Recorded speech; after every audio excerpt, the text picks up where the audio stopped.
Bichon picks up, and they've got a short field. They've got another goal. It's tied up at 12. I cannot believe what I'm seeing here. Can Lola Dam chase that one down? That is a score for Hartlinger Elferkel. Fantastic run by Julia Lutz. We're on a mission to make Ultimate huge. And we believe that requires knocking down the paywall. We want our videos and live streams to be free to watch, and we want them to go viral. When you become a member, you enable us to improve our working relationships with tournament organisers, events and federations. And you'll help us to produce live stories for Ultimate fans, and to generate new fans with our enhanced content. We are a group of Ultimate players, coaches and video enthusiasts, and we want to bring you coverage on a more consistent basis. We want to make stories that not only reach you, but also reach people outside the Ultimate community. Ciao ragazzi, support the community. And subscribe ULTI.TV, there's lots of the videos, posting, everything, check it out. They are the best one. Woo! If you want to grow Ultimate Sports, become a member of ULTI.TV. Regardez ULTI.TV. Deviens un membre d'ULTI.TV et fais grandir ta communauté. Stop ULTI.TV, dale me y roginkime Ultimate Vendromene. Si quieres ayudar a ULTI.TV, puedes ser miembro de ULTI.TV. Everyone, follow ULTI.TV on Instagram, on YouTube. They've got everything. Best content. Like their pictures if you love Frisbee, just do it. We're counting on you. Bli medlem på ULTI.TV. Became member of ULTI.TV. Mamma mia. Contribue au développement d'Ultimate avec ULTI.TV. Like and subscribe, ULTI.TV, the best in the world.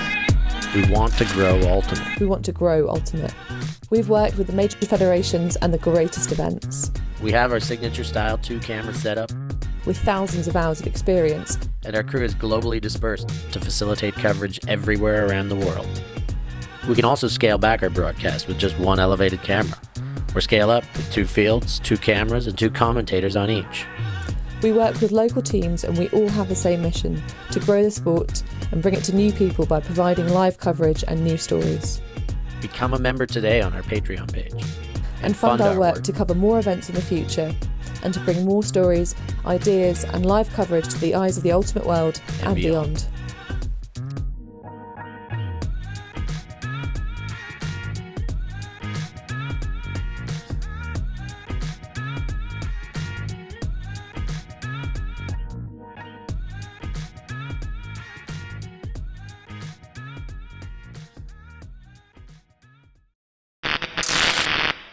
The ultimate things in life are free, and we're keeping it that way.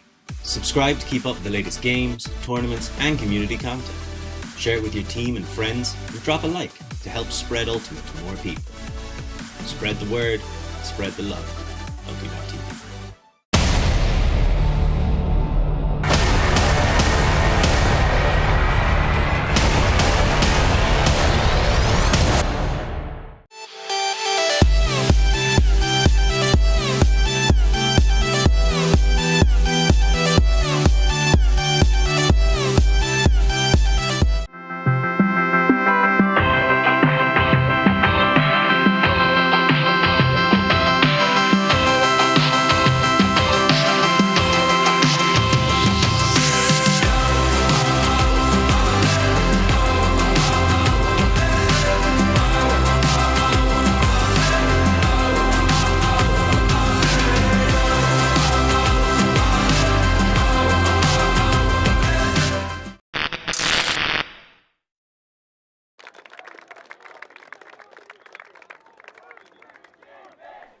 Welcome back to glorious Wrocław in Poland.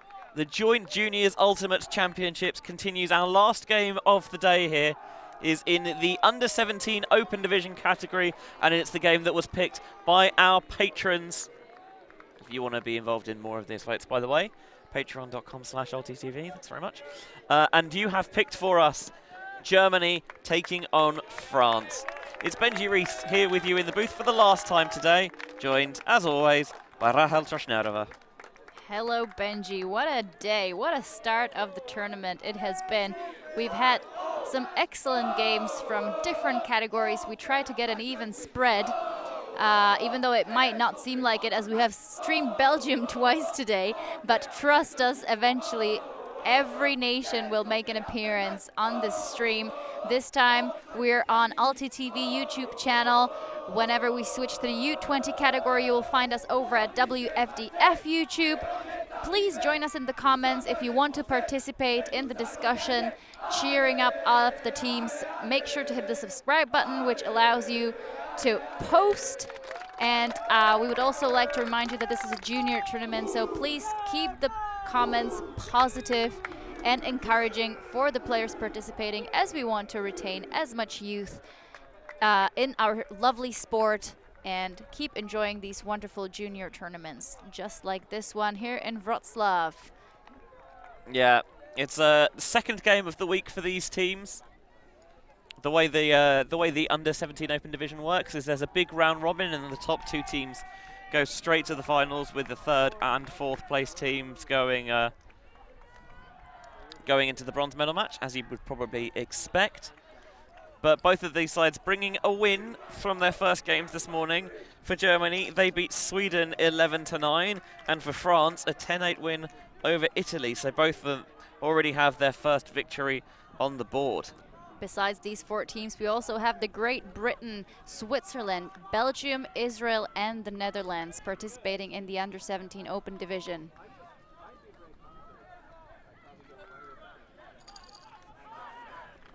At the moment, after 2 games, after 1 game, the other 2 seems to have won. Great Britain with a 15-6 win over Israel, and Switzerland with a 15-2 win over Belgium. Germany in the all-black for this game. France in the white and navy. Sporting the quite minimalistic jerseys.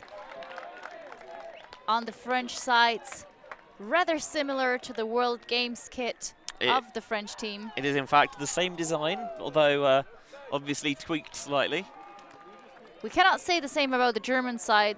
If you have watched the World Games over in Birmingham, Alabama, the German kit probably cannot be found anywhere anymore, because the collectors have completely have made sure that it is just sold out.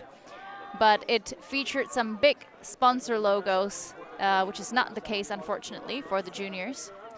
But here they are, ready to receive the first pull. Germany starts on offense. Strong pull as well.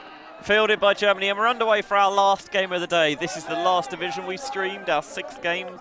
And finally, the 6th and final division is the under-17 Open. Schutz trying to find that through. Oh, miscommunication there between 2 players.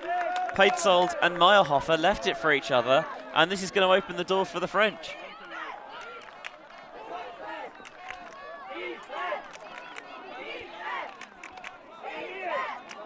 Seems like Germany will stick with match D.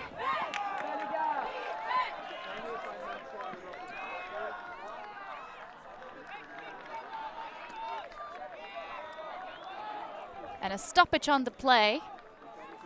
France looking to break here on the game's first point. It's going to be checked in. Klimesh is on the mark. High release from Pare. Now into the centre of the pits. Pinero, really nice snag made. Burgor, make sure that he's in the end zone as well. And it is a break for France here. They take a 1-0 lead. First blood to the boys in white. Lovely stuff from France. We'll hopefully get another replay. We see they try to go through the break side, have to pivot back once more, and here's the lovely inside shot to open up the field. And they continue with one more with a high grab in the end zone.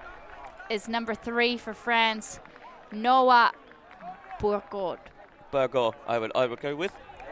Shout out, by the way, to Sam, new team member of ULTI.TV this week, who was done a coffee and, more importantly, ice cream run.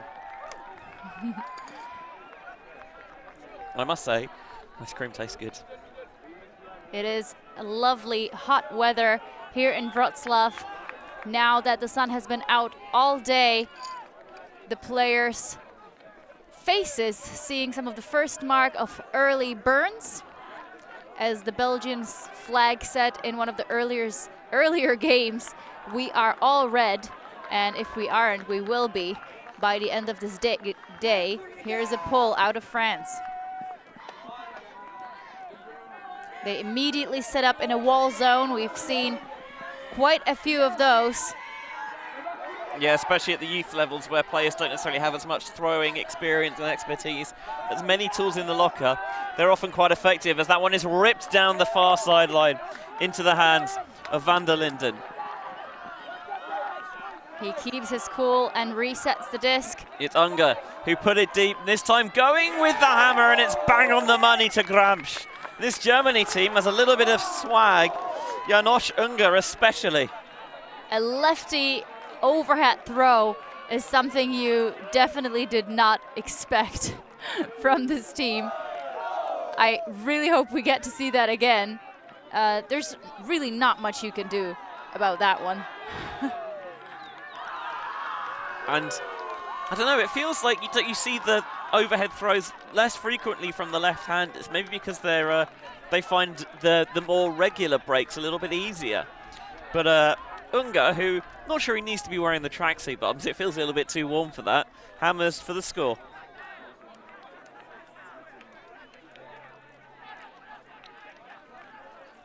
And if you would like to know more about these teams, make sure to check out their Instagram accounts. For Germany, it is GER, that is GER_U17_open.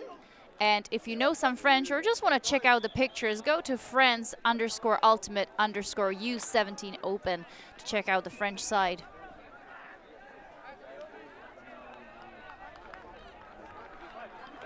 So 1-1 in this game. France up a break with Germany having started on offense. And this is the first time France's O-line is taking to the field.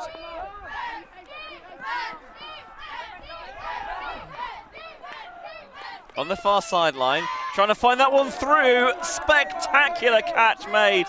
And doesn't even pick himself up properly, Mandli, before he puts it coast to coast. I don't think he's quite in the end zone just yet. Donner wants the reset. In the end, is hand blocked on the end zone line by the Germans. Big plays aplenty already early on in this game. Initiating cut comes underneath.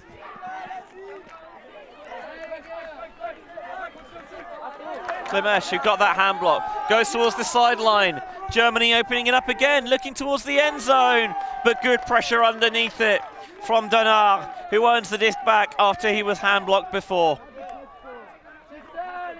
Well, this is a spicy game already.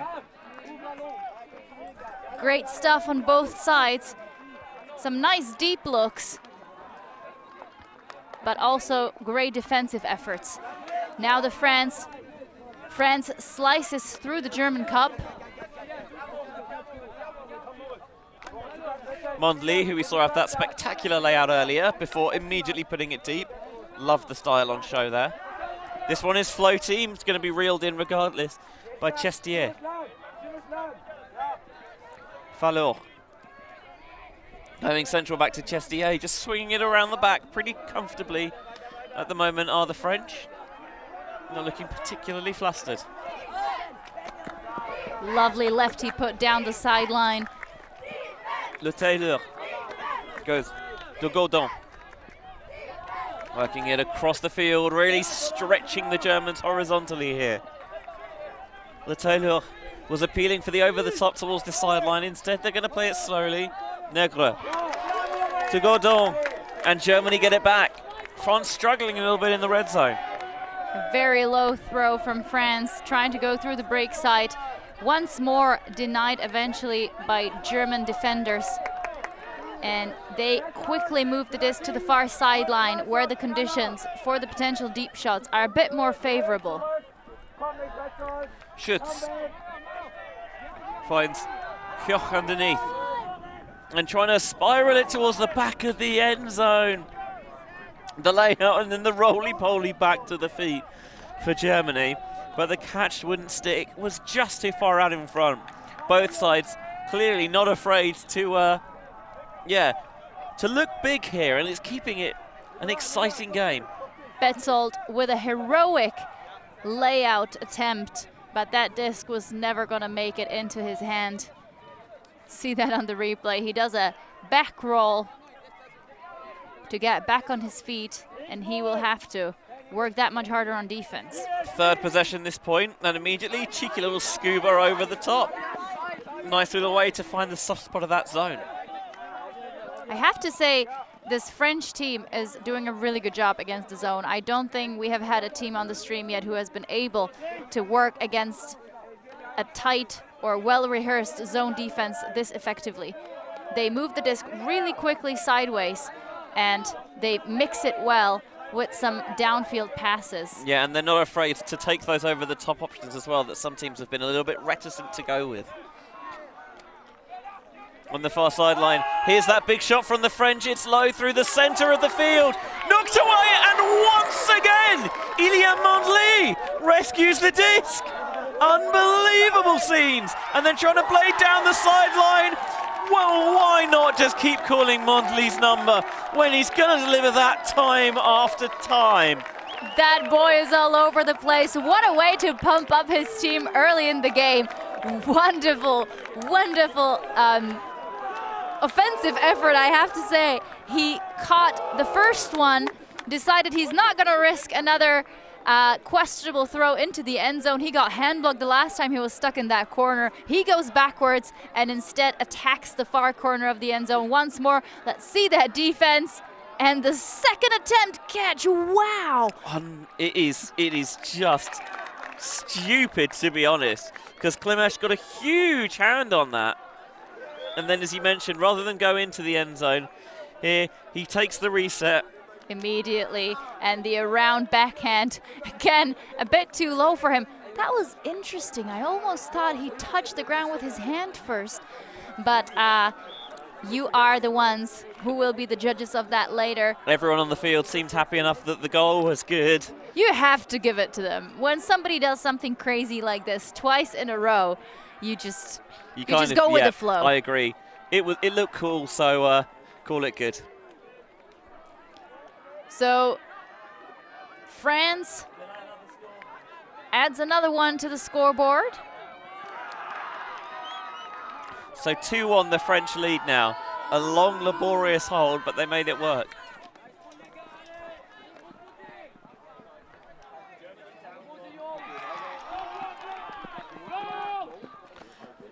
Zipping that one into Rida. Doesn't like the first backhand option. Going up line into traffic. Knocked away by Wu.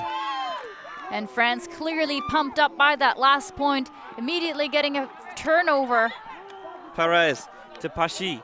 Now just outside the end zone trying to jump it in. Perez not quite there yet, but that one's going to work to Wu for the bookends, and it is France 3, Germany 1. It seems early on our patrons have picked an absolute barnstormer. Quick, easy offense by the D-line of France. They get the turnover, quickly reposition themselves to make space in the open side, and they just go through it. Here is the great heads-up defense. That is a spot where you can easily be on the borderline of dangerous play, but that one was nice and clean. A few upline cuts. Last one not jumped right into the end zone, but on the second one they get it, despite the German sideline getting in the way of our cameras. Yeah, we've had a little bit of a problem with the players from both sides just encroaching on the sideline to get a little bit of a better view. The irony is there are sometimes when they try and lean in to make sure that you can see it, and actually you can't get a look at it, and you come and have a seat. Did the replay get it? And we didn't get it either because there's players in the way.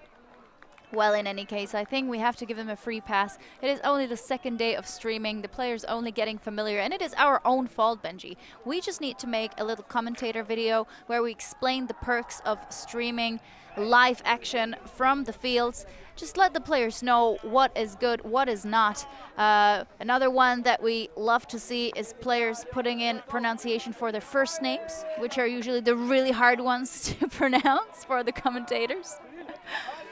We asked them to do little player surveys before each tournament to make sure that we get across all the pieces of information they want told about themselves on the stream. But back to the action on the field. Schütz finds the centering pass. Oh, did the splits there. But Korta maintains possession, certainly more flexible than I am. Klimash on the far sideline. Reset back to Petzold.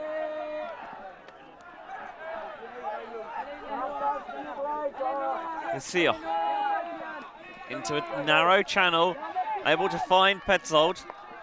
Now down the sideline, Van der Linden. You can see French arms out there. They're not far away from these discs, but Germany are getting the placement just right. Oh, huge layout in front of the end zone. Germans keep possession. Here's the lefty, Unger. Trying to blade this one. Oh, this is high, this is spicy. And on a high stall, kind of ran out of options, but there were French defenders there, and they'll get another break chance. Van der Linden saw that one a bit too late. Otherwise, I think he could have had a chance on it. Not a terrible idea by Janusz Unger to try to put that one in the end zone, knowing that he will probably not be able to complete that reset pass. Here is French trying to respond quickly. And they want to respond big as well. What a put this is for Fallon. Not quite in the end zone just yet. Can he find the option? Goes towards the sideline. Mondley, who is a big play machine, catches the score and throws the disc high in the sky. France break once more. They're 4-1 up, and they force the Germans to take the timeout. Just like we said, lots of energy from this French team. Hard to say if it was generated from the start or if it was the two huge layouts that caused them to score the first break of the earlier in the game. But nonetheless, here's the replay of the last turnover by Germany. Yeah, Van der Linden gets a hand on it, but can't reel it in, and then the big put. Fallon takes his time, resets himself, and then a simple flip into the end zone for the score. So with Germany rocking and reeling a little bit here, we're going to take a timeout to get our headset in the booth as well, but don't go anywhere because the action continues very shortly.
Welcome back to Wrocław for the Joint Juniors Ultimate Championship. We've got action from the European Youth Ultimate Championship section of that, with France up 4-1 on Germany here in the Under-17 Open Division.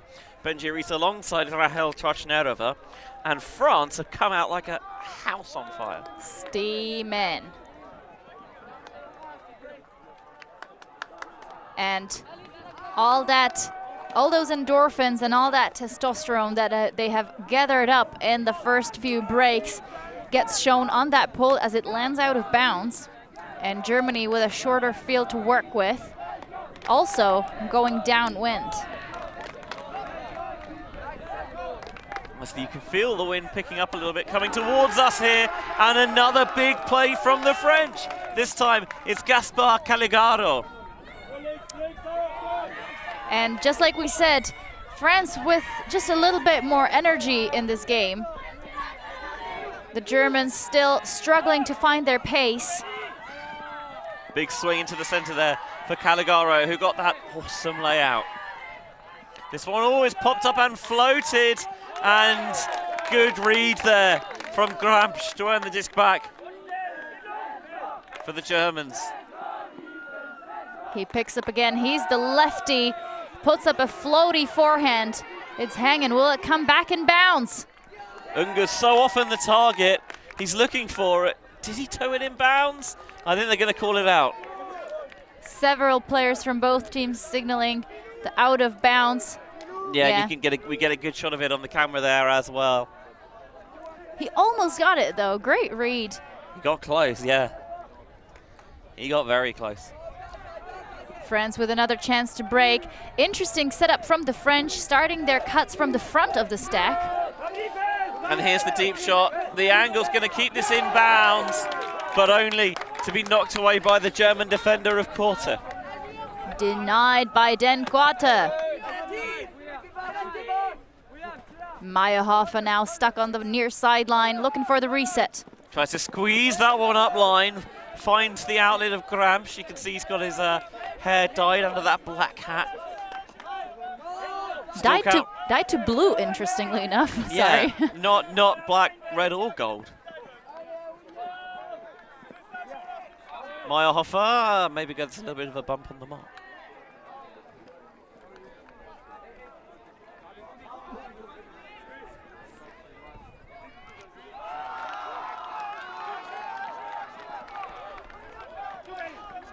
Threads that one through traffic into Steinhoff, but then the continuation pass is picked away. It was Charrier who stole through. Now they're swinging the disc across the pitch. Caligaro already got himself one big layout block at this point. This time he goes short, and it thunders off the chest of Ryan Boulet. Germany will get a short field. Good strategy from the Germans to put up tight match D. It eventually works out as the French struggle with the hard wind that has been picking up. This game being played with a lightning quick, frenetic almost pace. As the shot into the end zone, it was dropped. It was almost too easy for Unger. Unger holds his head in frustration.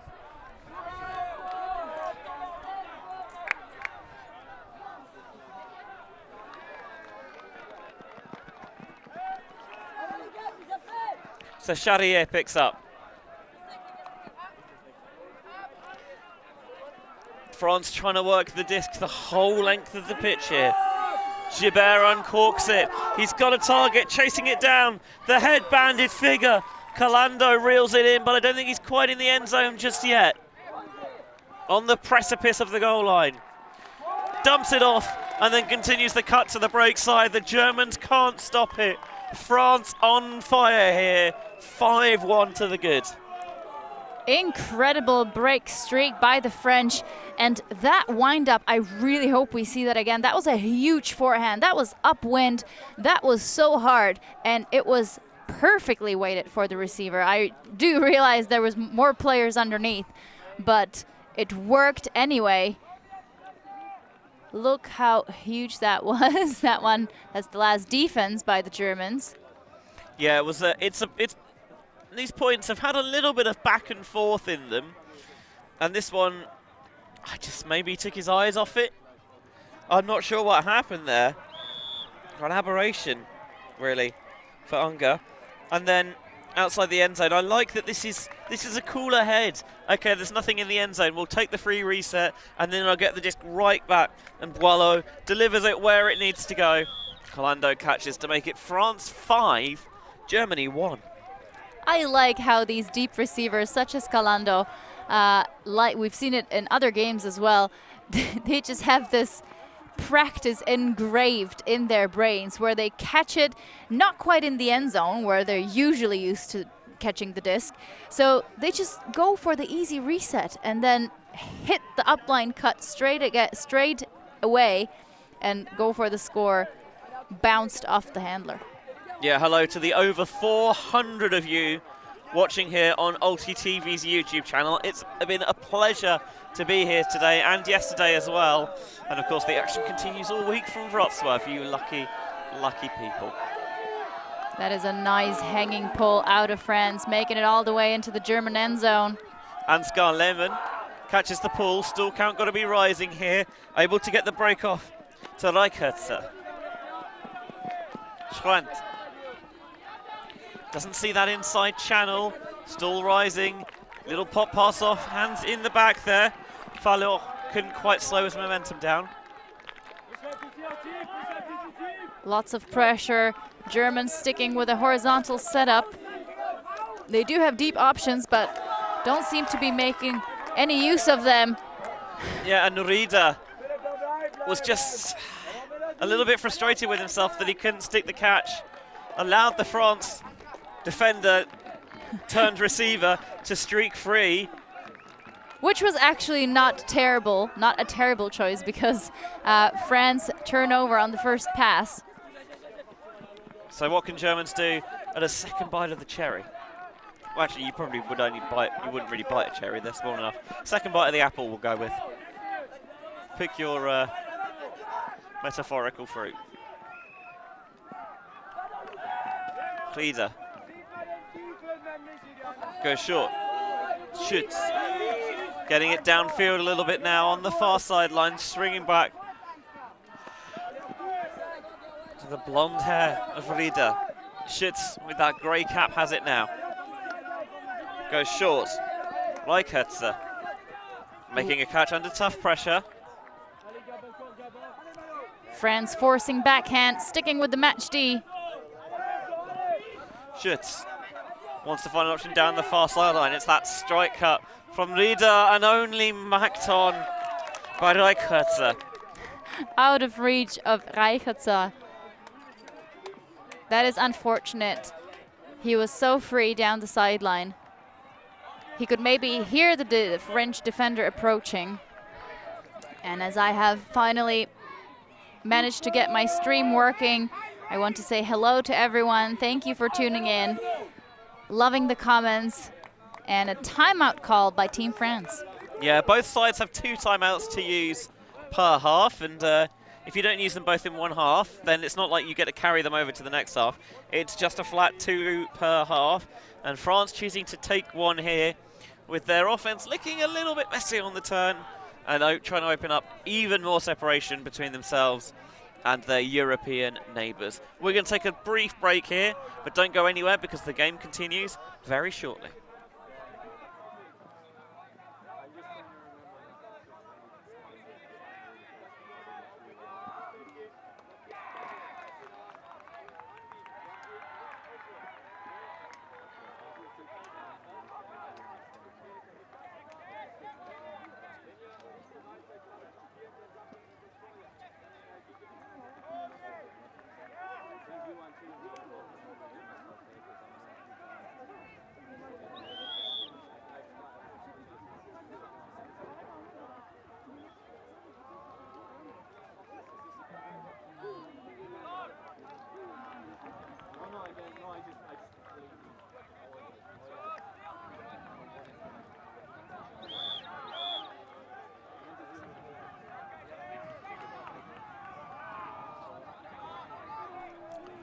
Welcome back to Poland. Wrocław the venue. for the European Youth Ultimate Championships and the World Junior Ultimate Championships, the Joint Junior Ultimate Championships, collaboration between the World Flying Disc and European Ultimate Federations. We are underway in the U17 Open Division. Germany taking on France, or more like France taking on Germany, really. 4-break streak by the French, really taking on the first half by surprise. Yeah, they have come up with big plays all over the shop, and the Germans looking a little bit shell-shocked. Yeah, so far a lot more energy coming out of this French team, but the German fans as well as the German sideline here still hoping for a big comeback. There is still time for it. We're only about 28 minutes in. The time limit for the U17 category being 80 minutes in as opposed to the U21.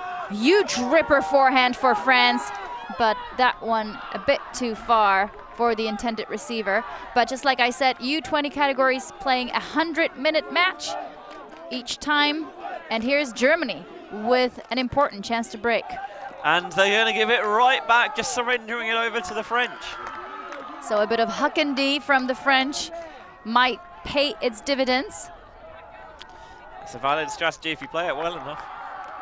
The wind is blowing directly into the camera at the moment. Making the catch, and he's in the end zone as well. Erwan Pare. That'll be 6-1 now to France. They're all over the Germans like a cheap suit. It is a difficult position to be in.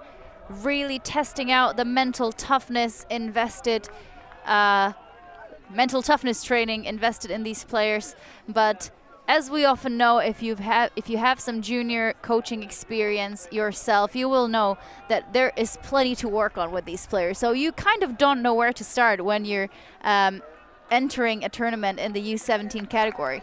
You have to make sure that the players know where to be, that they have told their parents that they're about to leave for Poland for a week, remind them how to throw a proper flick, and if there's any room left for mental toughness training, I am not sure. The kids start so young now that, you know, they might not be told, they might not be having specific training in that aspect, but it will be brought, it will be, yeah, it will make up certainly some of their training.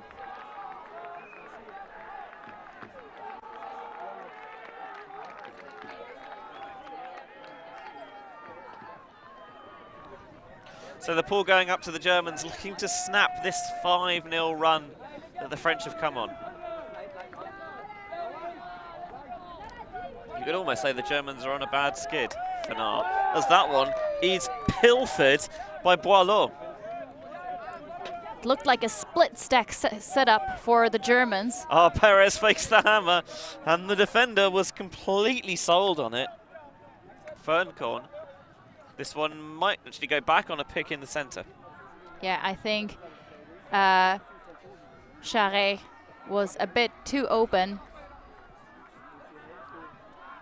That time going with the inside flick. It is tried and it is true. Gibert. Perez with the around break, the piece of it. Did he toe that in bounds? Goal signaled. Spectacular toe drag swag there from Marin Perez. Despite the foot block, they're able to catch it in bounds.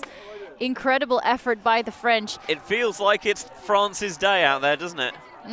I feel like they have been just doing everything slightly better than the Germans so far, especially working the disc upwind.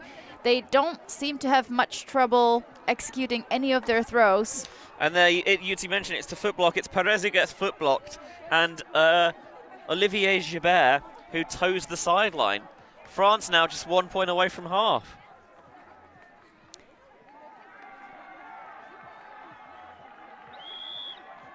What? Whatever France have, I don't know, had for lunch, it's unbelievable, because they are just, honestly, they are living out there. Well, we have been talking about Belgians being inspired by the performance of their compatriots from Mooncatchers earlier this year at WCC, but the French have had some great role models to look up to as well. Gaël Ancelan, of course, the world famous now, I dare to say, with his huge foot block against Dylan Freetchild in the Mooncatchers game against Sockeye. On Univer, was that on Univer? No, it was earlier in the game, wasn't it? But it helped propel their comeback. It definitely did. Ancelan also being on the French World Games team. Yeah, came 6th in their first appearance at the World Games, which is a really good result. Rieder now goes to the center for Germany, to Böhm. Böhm looking for an option. He's going to have to take the break here. That might be a pick on Zander, but Zander floats the throw up and goes out the sideline. So I wonder if this pick call might end up being retracted. Seems like people are saying that it is before the throw. I think if it did not affect the players involved in the play afterwards. The question is, would Zander still have put that throw up? He might well have done.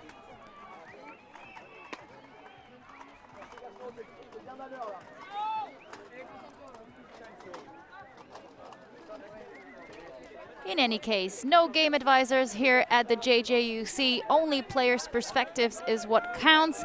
They do have a chance to see some replays on our screen near the commentary booth. And they're deciding that the throw, that the pick call did not affect that and that the turnover stands. So good discussion and a good application of the rules, I think. Mondley, we've seen him with a number of big plays, both throwing and receiving. This time he goes short and he takes off deep. In towards the centre of the park. That's where they find Pinheiro. Here's Negre. Negre to Fallot. Fallot to Gaudon.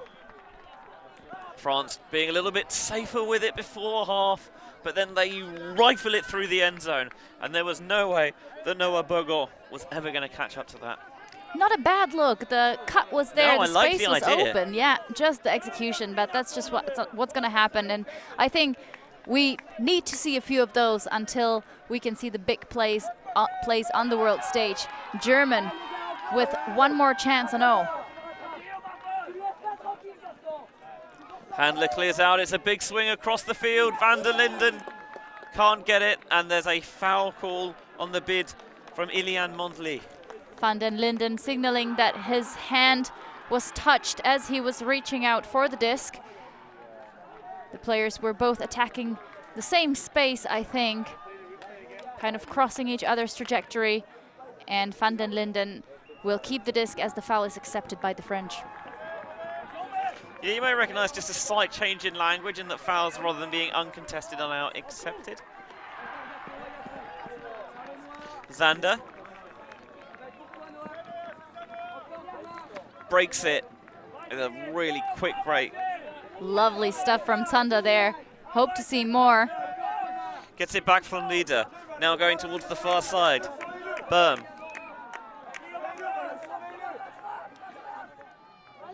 Rieder reaches out with the right hand and reels it in. Pinheiro's on the mark, trying to force them out of that far sideline, but a nice break off to Zander. Zander, oh, the cutter hesitated a little bit, but Bourgon couldn't run it down, and it still stays in German clutches here with Gramsch. Gramsch, miscommunication on the reset, will give France the disc on the end zone line. And Germans somewhat hesitant on those deep shots. When they had it on the far sideline, there were two options striking deep, but they just decide against them. And now they lose the disc in front of their own end zone, and this is not looking good for them. I think France will not let this chance slip. It looks like Nögler has been designated to pick it up. What's the option? With the backhand force towards the far side of the end zone, coming underneath and getting the block cleanly is Johan van der Linden. They were looking once more for Mondley, and the two players collide, but all fair and above board. Commentator's curse works the other way as German get the defense, and now they are here with the save. Oh no. Zander into Gramsch, who has a defender right on his shoulder.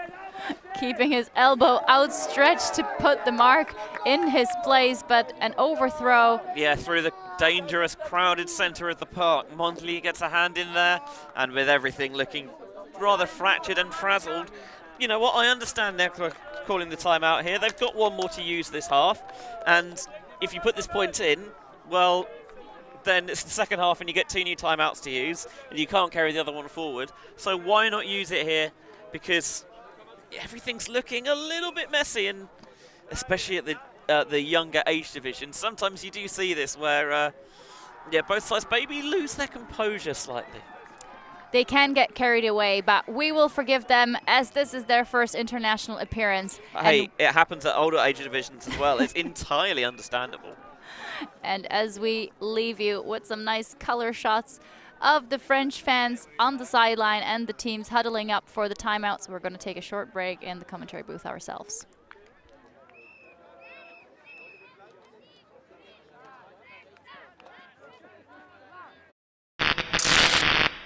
The ultimate things in life are free, and we're keeping it that way. Subscribe to keep up with the latest games, tournaments, and community content. Share it with your team and friends, and drop a like to help spread Ultimate to more people. Spread the word, spread the love. ULTI.TV.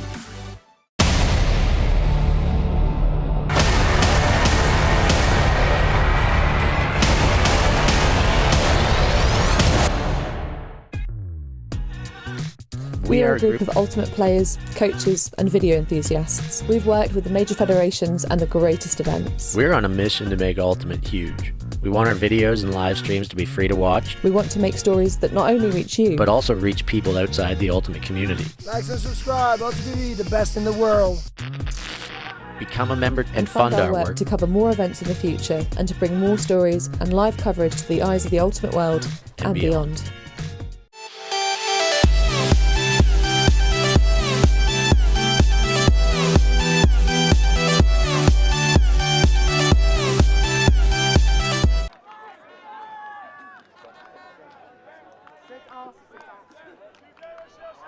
Welcome back to Wrocław. Joint Juniors Ultimate Championships. France with the disc now, looking to break to take an 8-1 half-time lead over Germany. Fallour makes the underneath pass, and a layout bid will get the disc back for Germany from Van der Linden. Van der Linden really making sure that Germany get as many shots as possible on this offensive point. This is his second block to prevent the pass into the end zone by France.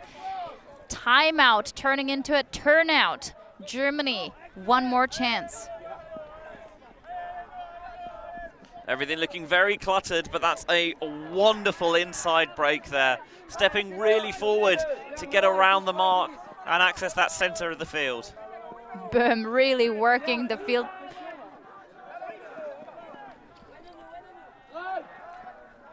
That one grasped in. Germany keeping possession here with Gramsch. Gramsch turns, finds Van der Linden to the reset. He makes that strike cut up line. Gets it in front of Mondley. Bladed and not able to be reeled in. I think Van der Linden really has the energy to maybe bring this team Germany back. We have some fans in the chat saying that Germany will bounce back. It is about time. France could take the half here. And they will indeed. It's the big play machine. Ilian Mondley making it an 8-1. France will take the half here. What a performance from the French. Very impressive. It looked a lot more equal at the start of the game, but then a few impressive plays by the French defenders and O-line players actually as well really got them the energy to push them through the first half in a very surprising but not rather even that more impressive to take it 8-1 over Germany. If you are looking for more streams, look no more, because the only streams happening this week from Wrocław will be here at the ULTI.TV channel or the WFDF channel. We are streaming 5 days a game, trying to get equal distribution between the nations as well as the divisions. So currently we're with some U17 open action here at the ULTI.TV channel, but we are now awaiting about 7 minutes of halftime. Don't go anywhere, because the second half of this final game of the day continues on the other side.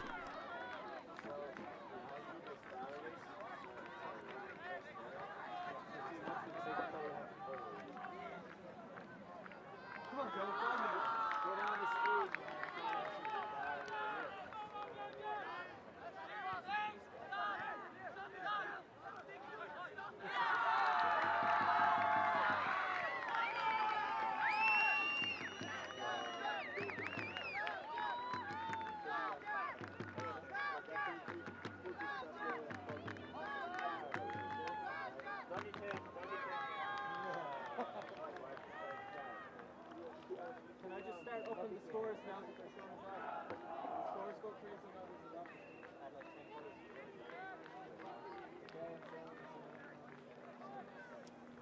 Don't come to me actually. Bichon picks up and they've got a short field. They've got another goal. It's tied up at 12.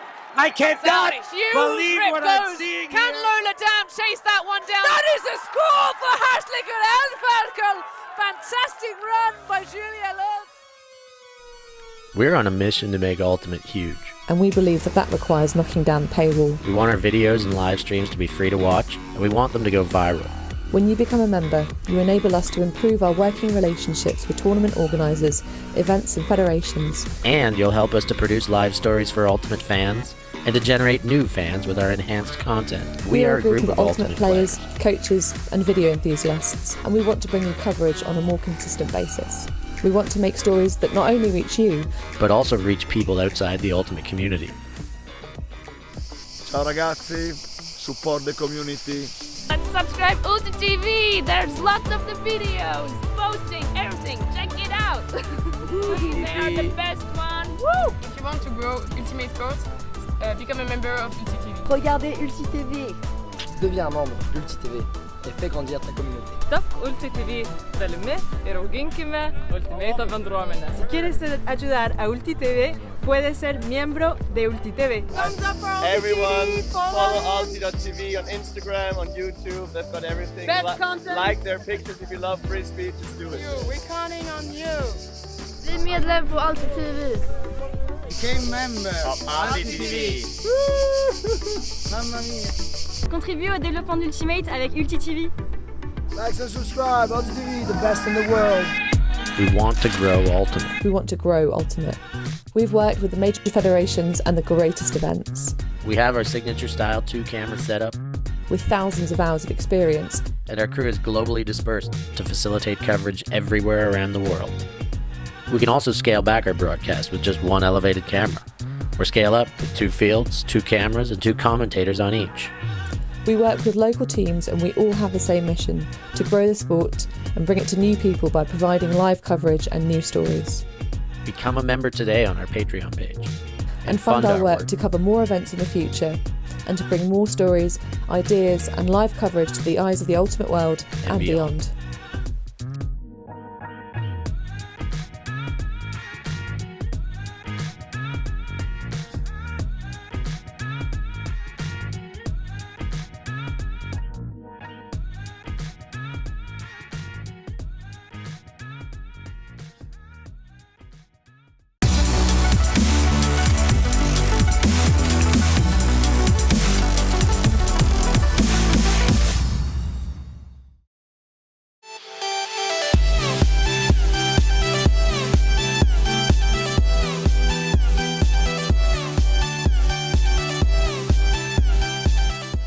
Right now, he's gonna have to bid.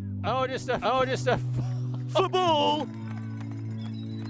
Huge layout block, unbelievable stuff on the front corner of the end zone. Maybe just that boost of energy they needed. Huge big pass and a great grab there from Steer.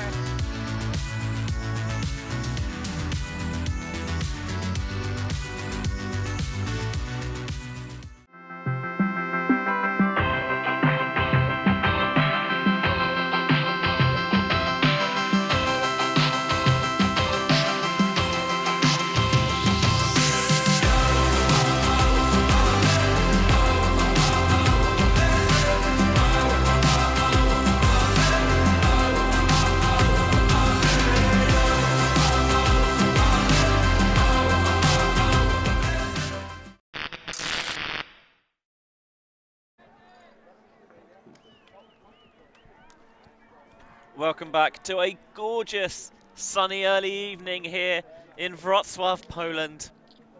The Joint Juniors Ultimate Championships.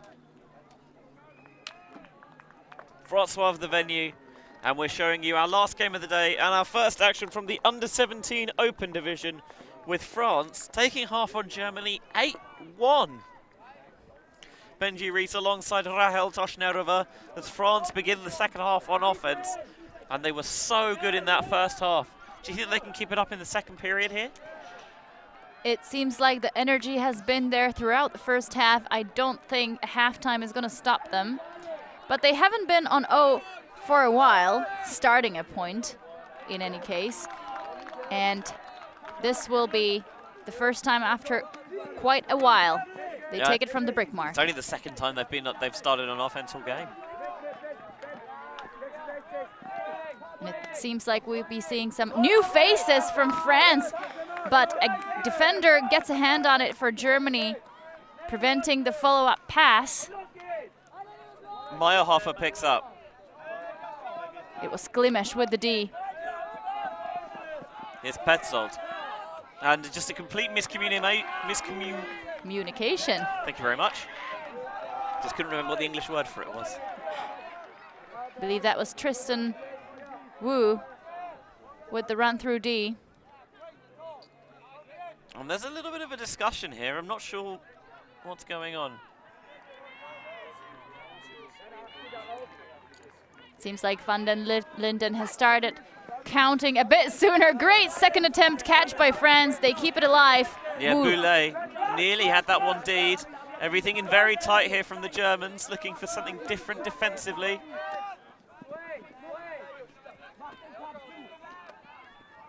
France trying to spread the play around. Charrier. Nice hammer over the top. Weighted that well. Receiver goes to his knees, but still secures the catch. Caillot. Germany transitioning to match D.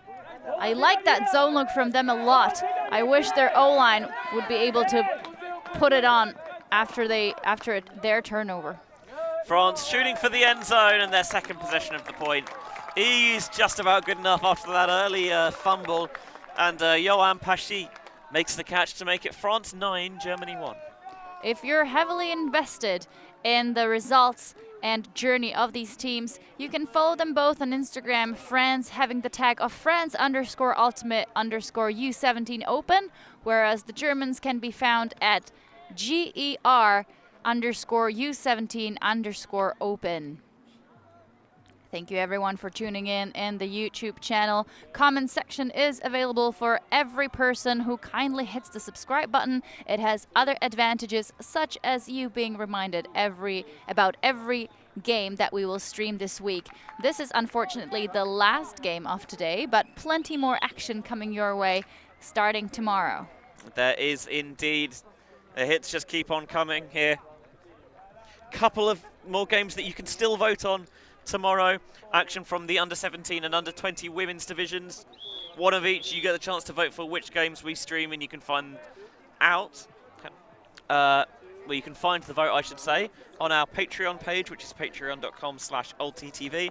And for as little as a cup of coffee a month, you can A, get the chance to vote in some of the games we stream this week, and also get a chance to...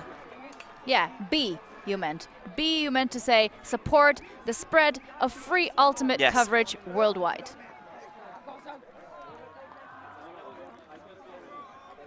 Here is France getting ready for the pull. Big backhand, sailing and landing inbounds deep in the German end zone. Is it going to be out of bounds? I think it did just go out the back. Impressive stuff. So lands in, rolls out the back. Means that the Germans bring it from the front of the end zone. Low pass to space there for Bohm.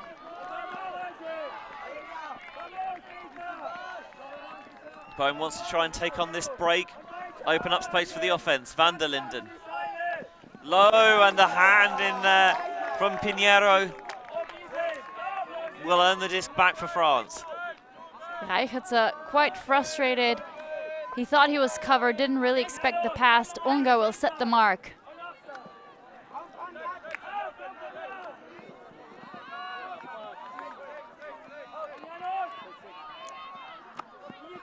Looks like a forced middle force out of the Germans. Le Tailleur goes back and past the bidding defender. Picks himself back up to his feet. Chestier has the disc. Burgos. Back to Le Tailleur. Beautiful inside break to Donard. Wants to continue it to the end zone, but gets it out of the sideline. A good look, recognizing that there is space down the sideline if only the thrower can break the mark. And turns out they can, but the throw just not as perfect as imagined. It goes to the ground, sails out of bounds. And one more chance for Germany. It is Fabian Meyerhofer walking it to the front cone.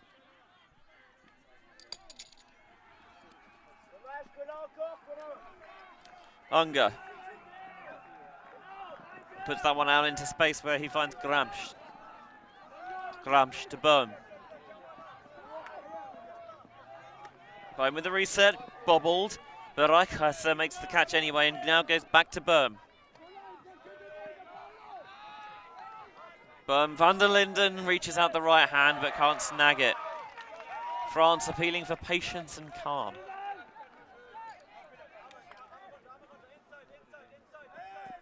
Handler comes through, doesn't like that look.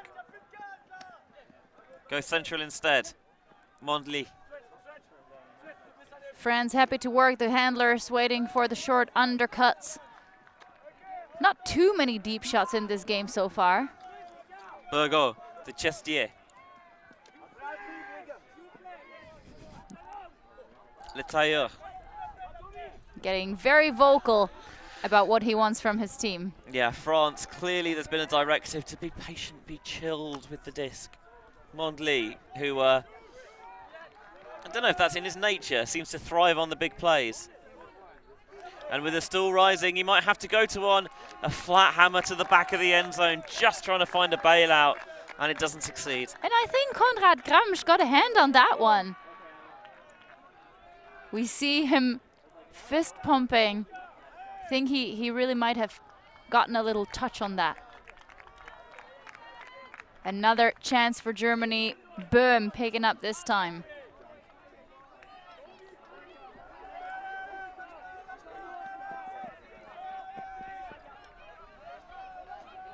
Horizontal setup. Finally, they get it from the front cone with a break pass. Gramsch now minus a hat. Goes to van der Linden. Faking the hammer. Being a bit more reticent to put it, maybe. Down 9-1. Gramsch. Out into space where it's chased down by Lehmann. Lehmann wants to rip this one and... Unga takes it down. Great awareness. Yeah, was he the intended target? I'm not sure, but I'm also not sure that Germany care. Lehmann. Into Gramsch. And they take a timeout. They still have 2 in the second half. Yeah, if they score here, it would be their first point since the second point of the game. But in any case, it has been quite a long point, and France, despite going downwind, have struggled to reel it in. That was the great catch by Unga one more time. He is wearing long pants despite the hot weather here at the Polemarchova pitches. So we're going to take a little break during this timeout, but don't go anywhere because this game continues afterwards.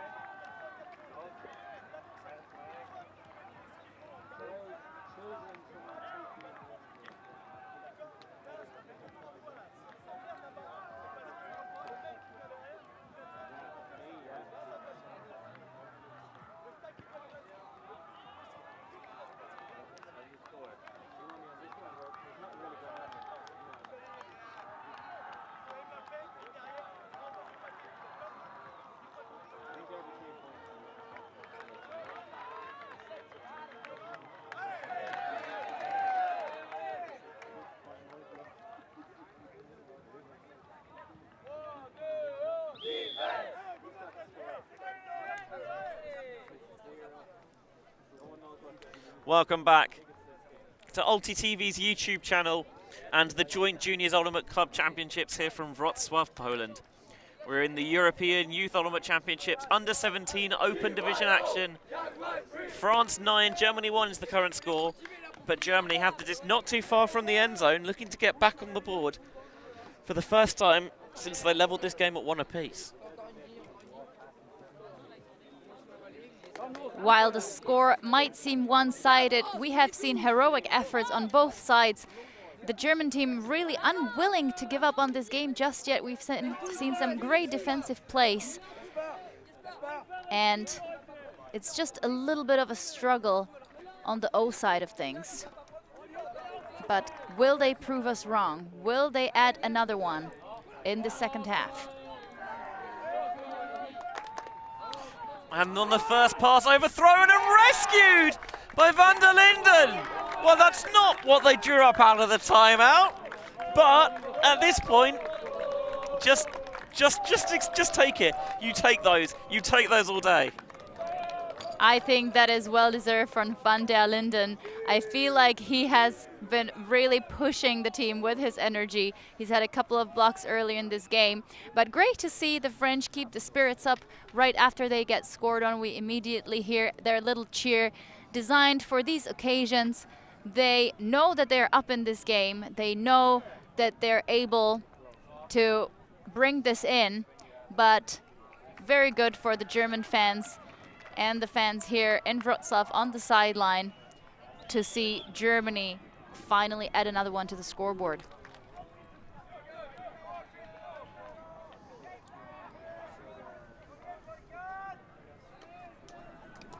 So in case you were wondering about the teams in the U17 Open Division, besides Germany and France, we also have Great Britain, Switzerland, Italy, Sweden, Belgium, Israel, and the Netherlands. So 9 teams in the U17 Open category. The French received the pole. Only the third offensive point for them in this game. And the Germans, unsurprisingly, come out in a zone.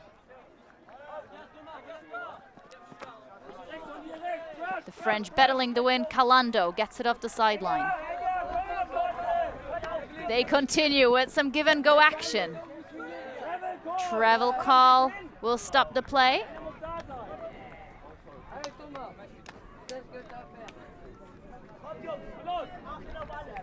This gets tapped back in. Wind really picking up. France just trying to keep it short at the moment. Maybe don't want to try anything too ambitious with the wind getting rather ferocious. Might be able to catch the flags in the background, hung on the fence, swinging wildly in the wind.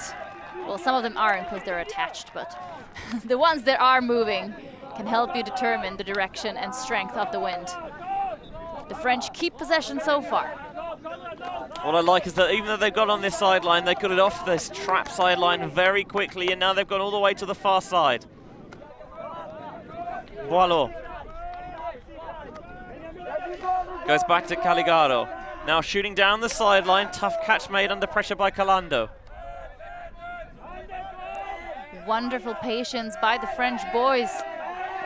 Yeah, they're just taking the open passes when they're available to them. Good fundamental Frisbee. And here's the Germans transitioning into match D. Boileau down the far sideline. That's a nice catch stuck there by Gibert. We've seen him work in tight space and a low raking break into the center. Charret. Oh, a miscommunication will give the disc back to Germany. They now have a chance to break. One of the few that they have been that have been given to them by the French. I think it might only be the second one. Will they decide to go for the deep shot? There's certainly the space for it, and they have the wind in their backs. Yeah, a little bit of contact on the mark, and that one snuck it round the defender, but that was a foul committed there by Boileau. And so disc will stay with Germany. Meyerhofer walks it back to the original spot. He's got Klimesh on the reset. Nice check name, by the way. One of the two on this German team. Here is Klimesh wearing that bucket hat. Onto the sideline for Meyerhofer. Meyerhofer rips it into the end zone, and the Germans break in the hands of Michael Schütz. Michael Schütz with the score for Germany. That is really nice. 2-8. 3-8, right? I think it should be 9-3 if I missed something somewhere. I might have to do some, I'll do some digging. We will do some digging. Check with the volunteers. They have been lovely all week, keeping the score, making sure that the time limits are kept to. Let's see the replay one more time. Big wind up, nice OI spin on that throw into the end zone. And that is Germany with another score. 63 minutes into the game. We're playing until 80 in the U17 category. And we have some great discussion going on in the YouTube chat, saying that a combination of these kids from both teams, some coaches would be very, very happy with. Yeah, I think you've seen bright sparks on both sides of the pitch here. 9-3 the score. Just over an hour gone in this game, as we mentioned. Time cap at 80 minutes if we haven't reached the 15 score by then. Add 1 to the highest score, and that becomes our new score cap. After, of course, you finish the point. So last game of the day, nearing its last quarter, with Germany pulling. And as I was mentioning the Czech names on the German team, we said Klimesh was one. And then it wouldn't be me if I didn't mention Finn Pitlik, which means little bag or Baggins in Czech. It is actually the Czech translation of Bilbo Baggins. Oh, interesting. Bilbo Pitlik. And Pitlik will be on the mark for this next point. So the disc is going to be bricked, landing just about out of bounds, and the French deciding that they'd happily lose a couple of yards vertically to get the disc in a much more favourable position horizontally. Nice catch, snagged and speared there. Good body awareness by Pitlik. He sneaks around the player without making any contact,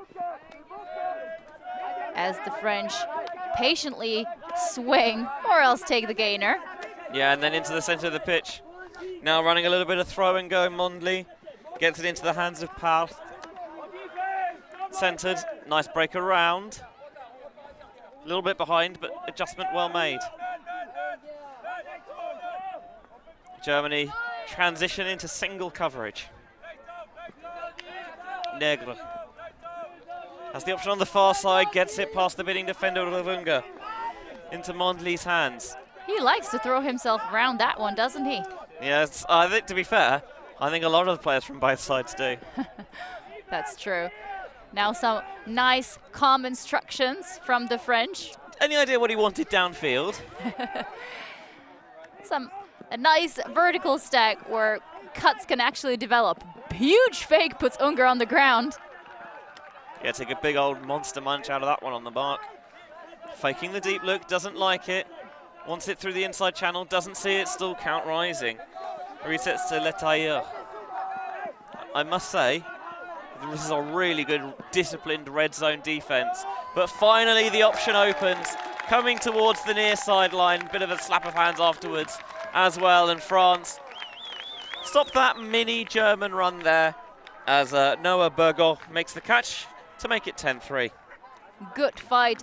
The French, as you said, very, very patient. They've been making few mistakes in some of these points. Really like the decisive throws, the calmness of the handlers, their willingness to organize the downfield formation of the players, really awaiting those safe shots. They get the nice leading pass. Let's see that on the replay. Dump, swing, and swing. A little put in the middle, and a nice backhand around towards the back cone of the end zone for the score. Yeah, just taking advantage of the fact that the force didn't quite get round quickly enough.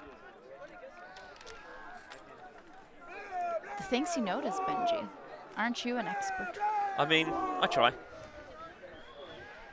But it's still just the two of us today here in the commentary booth. So if you do have some ambitions, or at least no ambitions at all, but just would like to help us out, please make sure to hit up ULTI.TV crew, and you might as well just become a commentator for the next generation of excellent Ultimate players that are making their appearance for the first, and some of them for the second time here in Wrocław.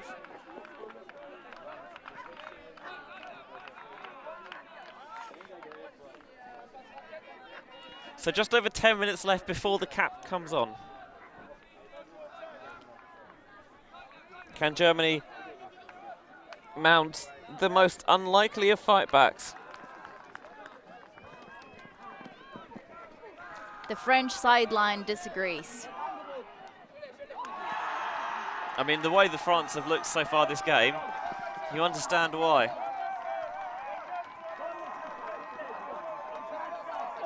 Germany just playing it calmly around the back. And France responding with a zone of their own, taking one of the German textbook. Nice little blade down that sideline, reaching grab made by Meyerhofer. Shooting all the way to the end zone. Did he jump it in? Quarter, not quite. Ben Quarter. Goes back to Meyerhofer. Meyerhofer, all very cramped and congested, but finds a way, leaking out of the backside. Is Moritz Klimesh. He found the option and caught that swinging pass to make it 10-4. Excellent effort by Meyerhofer. He was the one, I believe, who put up that deep shot for Germany. So important. The wind has calmed down in the meantime, and you need to take those big shots to really make sure that the cup doesn't tighten up around the handlers, knowing that the disc won't go anywhere else. So that was a lovely piece of offense by the Germans, staying in the game. Yeah, putting those deep shots up on a semi-regular basis, even if they don't always come off, it does keep that threat in the defenders' minds. Here is the nice snag out of the air by Meyerhofer for the cut towards the sideline, the continuation to Quarter, who wasn't quite able to jump it in. Goes back to the end zone line. And as he sees no continuation, he just goes backwards. And with some fakes, Meyerhofer is able to open up the break side for the big backhand.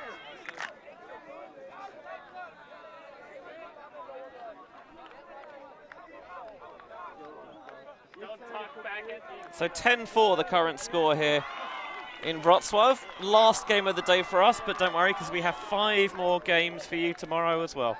And actually, all the way up until Friday and then Saturday, there's only 3 more games left. And as there seems to be some confusion in the YouTube chat, this game goes either until 15 points scored by one of the teams, or else it will finish with 80 minutes being hit on the clock that you can see on your screens. What happens when we hit the time cap? We will let you know when it comes to it. Here's France back on O.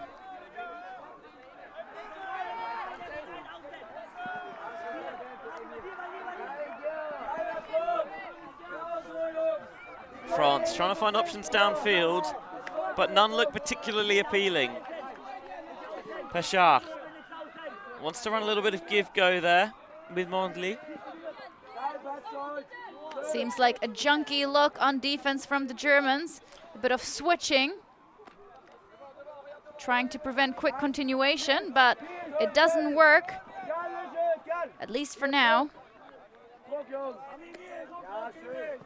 Here's Negre. Everything looking calm and chilled. That one, wow, really scythed it through the defense and thread the needle. It's left space here for Burgos. Germany, unsurprisingly, will transition here. Godon. Takes the dump back off to Negre.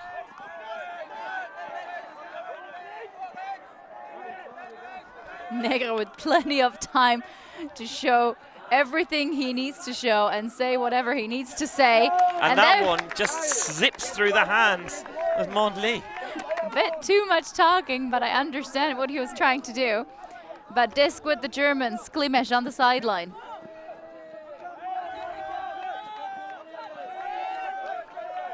Meyerhofer. We know what an arm he can have if he chooses to put it deep.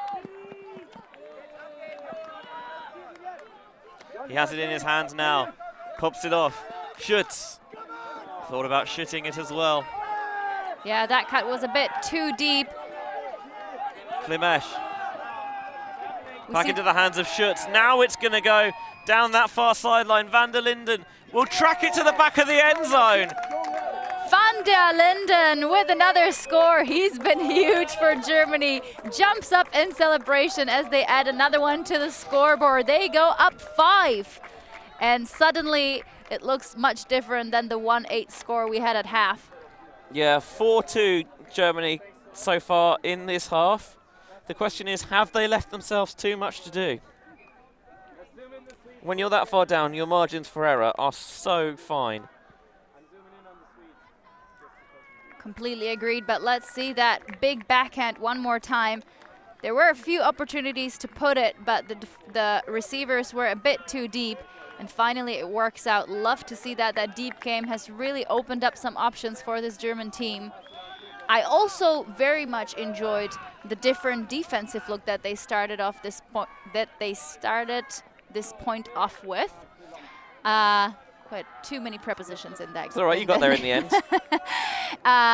It was just something different. It didn't necessarily startle French offense. They marched the disc all the way down to the end zone, but you never know what causes the one mistake that can cost you the game. And France did it after all, but still maintaining a comfortable 5-point buffer.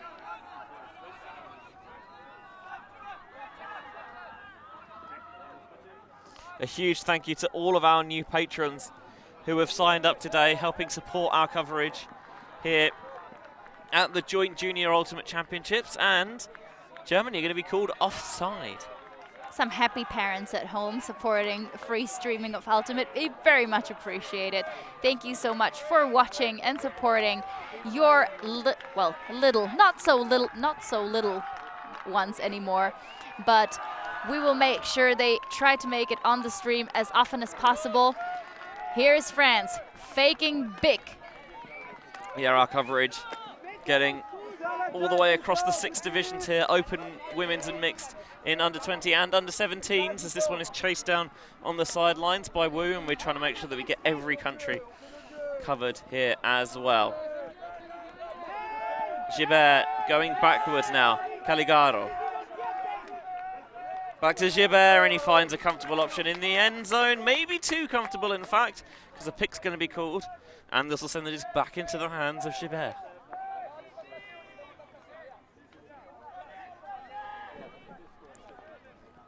So France again very comfortable on offense, slicing the disc through the middle and now knocking on the doorstep, looking for the break side. And finding it as well with Maran Perez. And that'll make it 11-5. So any hope of a Germany comeback might have been mildly squashed there. Still a few minutes to go, about 5 minutes left of this match, 80-minute being the time cap. See that replay one more time. We saw the thrower looking, but the mark didn't, and he got the around throw. So elsewhere in this division at the moment, we talked about the format earlier, of course. You can find all the scheduling information on jjuc.sport. We mentioned it's one pool of 9 teams here in this division, and the top 2 go straight to the final. So there are a couple of other games going on right now. Israel, the one team not involved, because obviously 9 does not divide by 2. But elsewhere in this division at the moment, Belgium are up 12-8 on the Netherlands, Great Britain leading Sweden at 9-7, and Italy up 10-6 on Switzerland. And for your convenience, we have put the link of the tournament into the description of our video. It says find tournament information here, and right next to it there's blue text that anyone can find, and then you just click on it and it takes you right there. In case you are struggling to find the schedule, however, on that website, make sure to scroll all the way down, find the mobile section, and then click the live scores underneath. It will give you the live scoring updates as well as the upcoming games. So the ball is fielded on the bounce, not cleanly by Meyerhofer, but cleanly enough. Meyerhofer now gets a nice gaining pass underneath to Klimesh.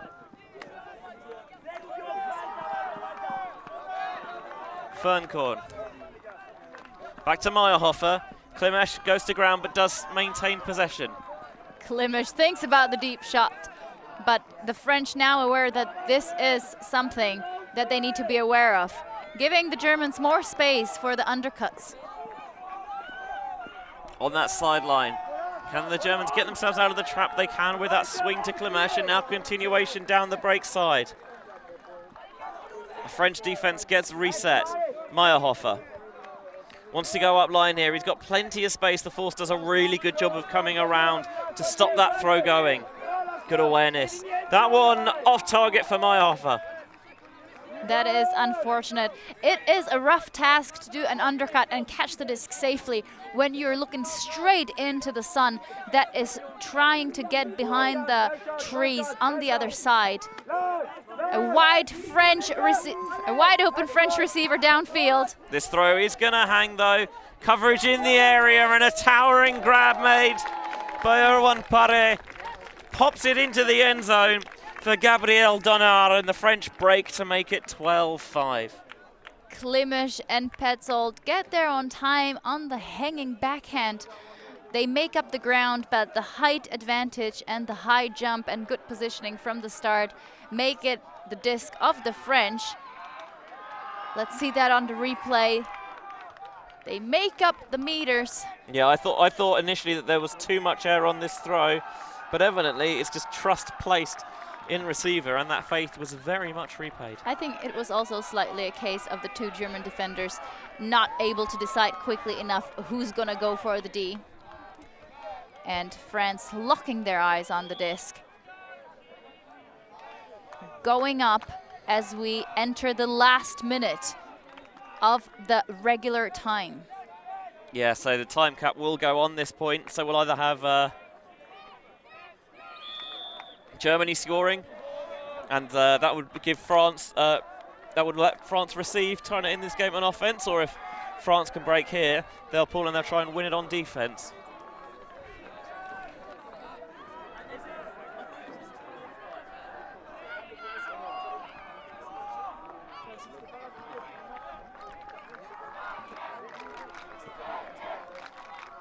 See there, Great Britain versus Sweden, one of the other games in this under-17 open pool, with Great Britain currently in the lead in that contest. We've seen some very impressive sidelines from several nations here at JJUC, but here is Germany. This time the handlers with the sun in their eyes. Yeah, that low sun is an awkward obstacle. Schütz fakes the underneath pass. Still count rising, takes the reset off to Rieder.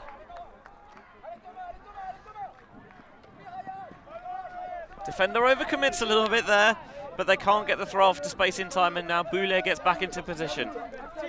Lots of movement around the disc from the Germans. Finally, they managed to get it towards the middle, but no continuation for the deep shot. Van der Linden to Schütz. That cut goes a little bit too late. Rieder. Into the hands of Gramsch. Hat now back in place. Schütz is the reset. Breakside continuation's not there. Just feels like the timing's a little bit off with the German offense. Perez will pick it up quickly. Swings into the center for the diminutive Caillot. Caillot underneath finds Boulet. Boulet to the end zone. Comfortable for France. That'll make it 13-5 in a game to 14. Lovely defensive effort by the French. They were tight on the D, and that casual high release backhand just won't cut it in these conditions where you don't know when the wind is going to strike and push your disc either to the ground or out of bounds. And that was kind of the case.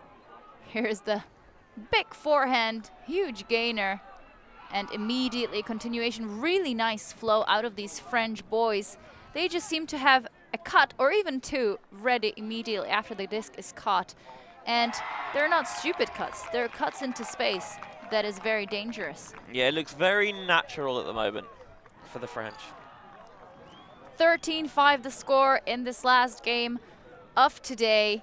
U17 Open Division, France winning over Germany 13-5. And we are past the game time, which was 80 minutes.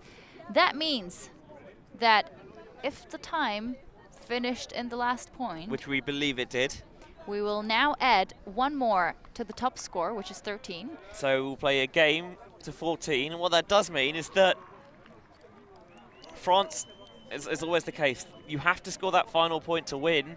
So until that happens, there is always the chance, the probability, no matter how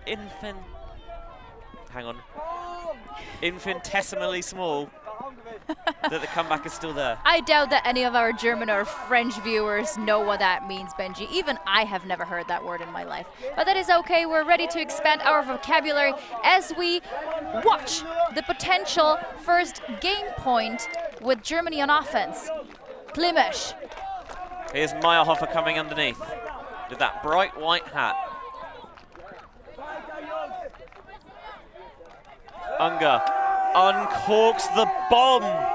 Looking to go all the way into the end zone, not quite. Pitlik will chase it down though. Maybe one throw away from the score. Meyerhofer makes the reaching grab. And then pivots, gets the backhand down the line, squeezes it in there to Unger. Throws the disc in the sky in celebration, trying to fire up his teammates. What a point for Unger. He might be short, he might be sweating in them long pants, but he can rip it when he needs to. Huge, big backhand shot, and then he goes for the goal himself. Lovely stuff out of the Germans.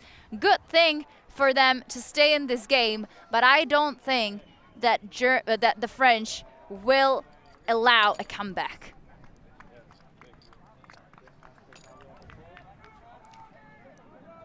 Look at that pass to Unger. He unwinds the lefty backhand. That's a huge put. The wind helped it a little bit, but it's still perfectly weighted. Bitleaks examines the options, goes sideways to Meyerhofer. And Unger gets open for the upline.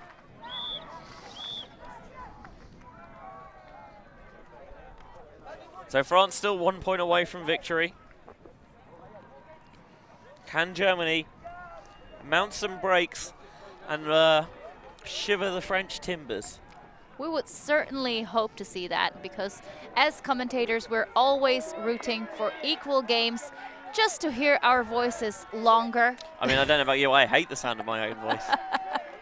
I was just kidding. What I was trying to point out is that if you hear any bias on the commentary, it is 100% unintentional. We have nothing to do with these teams. All we want to see are good games and big plays like this one potentially. Can it be tracked down into the end zone? Well tracked in by Meyerhofer. You saw the hat come off very early, but it didn't hinder his read at all. Klimesh now, looking for options. Unger dispatches with Meyerhofer's hat. And on the sideline, just in front of the end zone, the French are going to get the disc. Perfect opportunity here to ice this game. Huck indeed, par excellence for French. Oui, oui. They pick up. Boillon goes back to Charrier. Front of the end zone, wants to toe it in, but then realizes, does Gilbert, that he's going to have to come out. Oh, this one is floaty, but not floaty enough for the Germans to get in there. Charrier makes the catch, and that will be game, with the Germans taking a 14-6 victory here. Sorry, with the French taking a 14-6 victory over Germany. It's been a long day. It has, and there's plenty more to come. We have about 6 more days of streaming finals next Saturday, but I'm gonna replay this last point before I go to bed tonight. That was so lovely to see.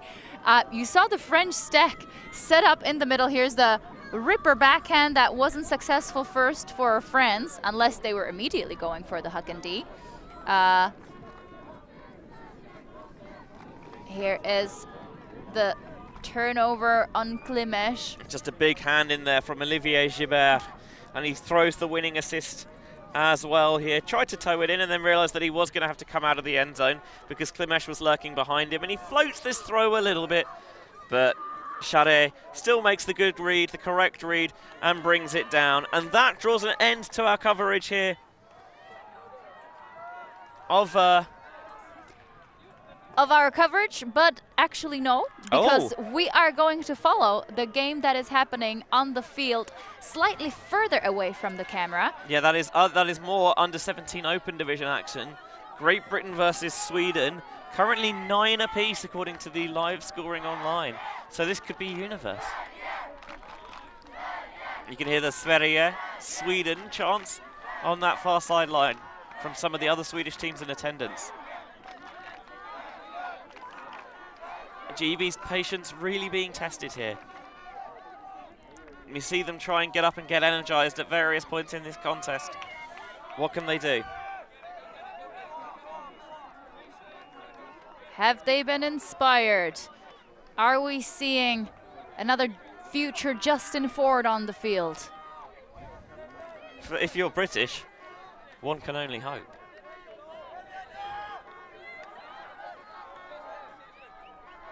Again, they're just swinging it calmly, crisply. But they're not attacking the Swedish defense as much. Just happy to be just take what they're being given. There's a nice little shot down the sideline. I'm trying to think of a nice hero figure for the Swedes, but I can only think about female players. Sebastian Sporong was the big Swedish name when I were a lad. Well, I'll just go with Vendela Viktorsson. That also works, yeah. We never know with these youngsters, you know. They might end up in a different division eventually. The Brits keeping possession on the near sideline. Ambitious hammer fake, but putting it in the locker still. And this is the determination of ULTI.TV, bringing you as much coverage as we can. Thank you so much, Patreons, for contributing to that. And it seems like there will be an out-of-bounds call by the Swedes. Marcus Kalsi-Stolen is the Great British player who's being called out there, potentially. He seems convinced that his back foot was up.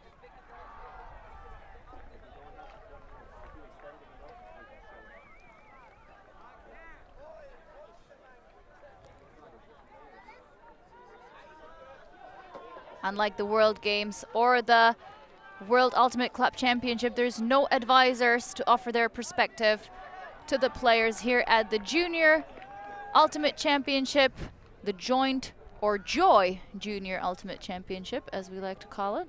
Do we? Yeah, okay. From now on. Sure, it's been a joyous occasion, certainly so far. And very soon, it's going to be a joyous occasion for one of those two teams. And as we're nearing the discussion limit for this call, I believe the outcome of this will be just a disc return, one pass back. If the volunteers can be assertive enough with their whistles.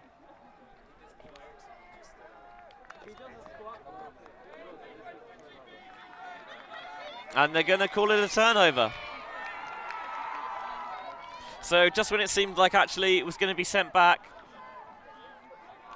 Sweden get the disc, and I think they've gone straight into the timeout. They're making us work for the money, Benji. You're getting paid for this? I would rather not say. No, probably wise.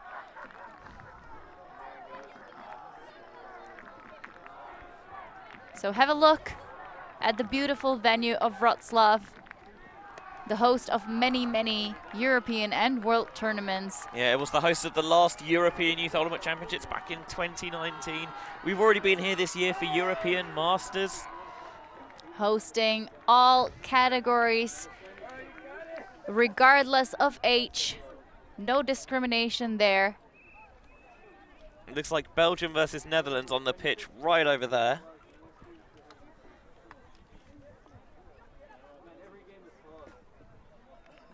Dutch player limping off, jumping on one foot to the sideline. We're catching all the action we can. We haven't had too much dog cam. No, we did have dog. Dariusz, who's one of the organisers here. We got his dog on stream earlier. Did we? We did. Not enough. No. I think we've gotten more mullet cam than dog cam. So there's been a lot of mullets, to be fair. There was a Belgian family who had a big old lovely dog who, yeah, unfortunately was mostly behind us. So we spared you having to see that. Swedish contingent gathering for the last point of their U17 compatriots. All the flags of the participating nations being clipped to the net fence behind field number 3, which is just next to field number 1 and opposite to our commentary booth.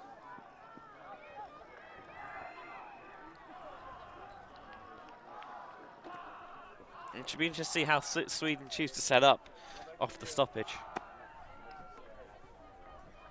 If you want to follow the results yourself, just hit the link in the description of our stream. It is jjuc.sport. Scroll down for the live scores and you will get straight to the upcoming games as well as the ones currently going on.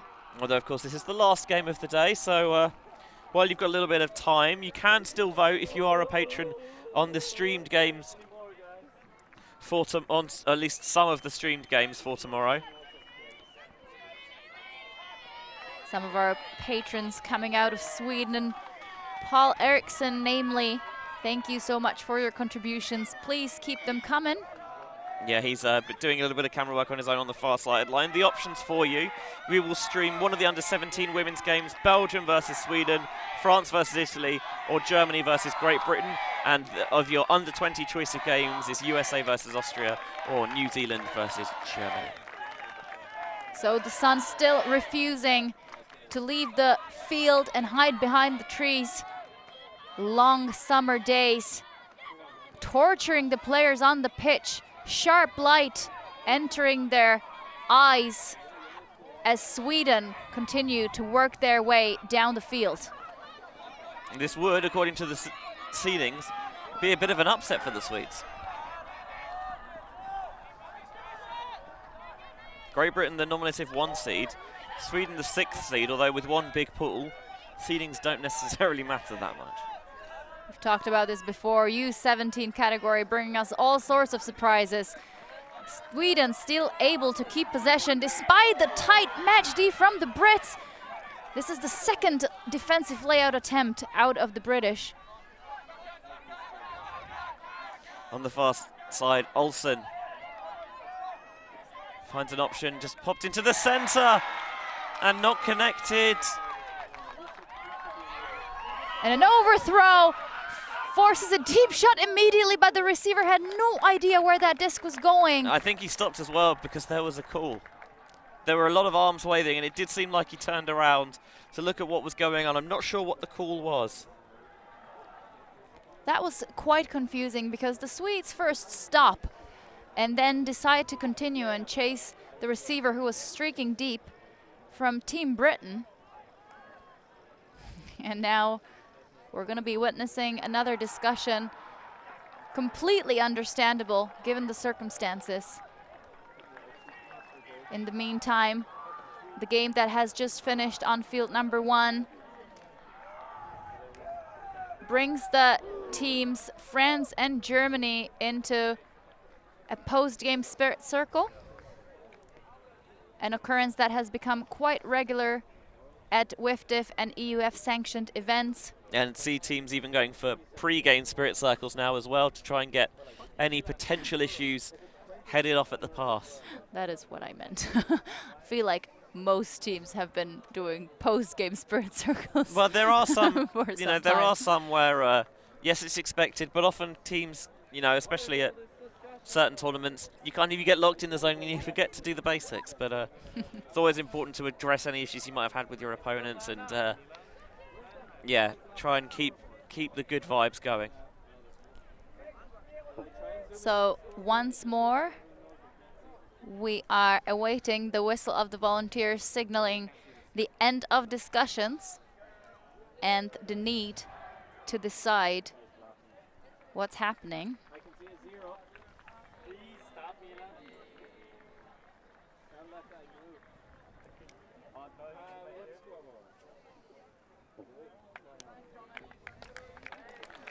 move. 9-all is the current score. 9-9. 9-9.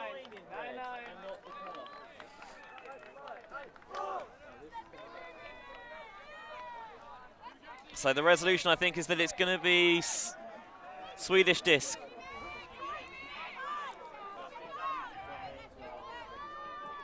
Hagby goes to Kasper Nilsson. Olsen pops off. Now right on this sideline, Lindsjö calling for his players downfield to space out. Olsen thought about forcing it in. Still count rising here. Can they find an option? Just going back again, still trapped on that line. Here's Caesar Nilsson in towards the end zone. And it's Sweden with the victory. I think they just wanted to play a 100-minute match. We're almost at the 100-minute mark, despite this being the U17 open category. Sweden comes out victorious over Great Britain. It's not the end of the world. Still many games to play, but this victory still counts for the Swedes. Yeah, it does not give Great Britain much margin for error, if any, for their upcoming games here this week. That's going to do it here for our coverage from the first full day of the Joint Juniors Ultimate Championships live here from glorious Wrocław in Poland. We're going to pack up, but don't worry because we have 5 more games for you tomorrow, including a couple that you can vote on in our under-17 and under-20 women's division action.